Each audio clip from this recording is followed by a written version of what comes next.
Before stop signs existed, roads were negotiated spaces. Drivers approached intersections the same way pedestrians once had, by watching, guessing, and asserting themselves. Early automobiles moved at speeds that allowed for last-second corrections. Eye contact, hand signals, and instinct filled the gaps where rules did not yet exist. As vehicles became faster and heavier, those informal negotiations began to fail. Intersections became places of conflict, not coordination. The danger wasn't just speed, it was uncertainty. When two drivers reached the same point with different expectations, accidents followed. Early solutions tried to guide behavior without demanding compliance.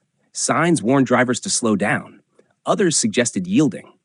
But suggestions rely on interpretation, and interpretation varies under pressure.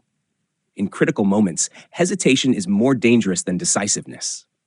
The stop sign emerged as a response to that problem. Not as a warning, but as a declaration. It removed choice from the equation. Everyone, regardless of confidence or urgency, was required to do the same thing. Its form was shaped by this need for clarity. The octagonal shape wasn't decorative, it was functional. It allowed drivers to recognize the sign even when snow-covered, damaged, or viewed from behind. The color red was chosen not for beauty, but for urgency and contrast. The lettering was simple and bold because reading had to be instant. Placement mattered as much as design. The sign had to appear where decision-making was most dangerous, not where traffic was merely inconvenient. Too many signs would dull attention.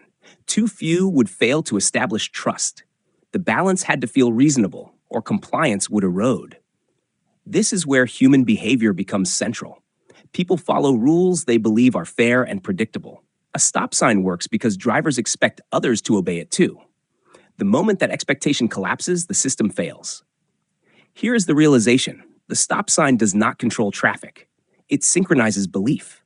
Each driver stops not just because the sign demands it, but because they assume everyone else will as well. That shared pause creates order out of chaos. It turns a dangerous crossing into a predictable sequence. Over time, the act of stopping becomes unconscious.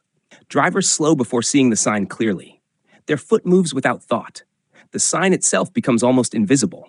This is the hallmark of effective design. When it works perfectly, it disappears.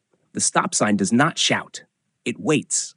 It inserts a moment of stillness into motion, a breath into speed. It reminds us that safety is often less about moving forward and more about knowing when not to. Invisible design doesn't remove objects from the world. It removes decision fatigue from the mind. When a stop sign is obeyed without being noticed, it has already done its work. And that quiet pause, so brief it barely registers, is the reason the sign exists at all.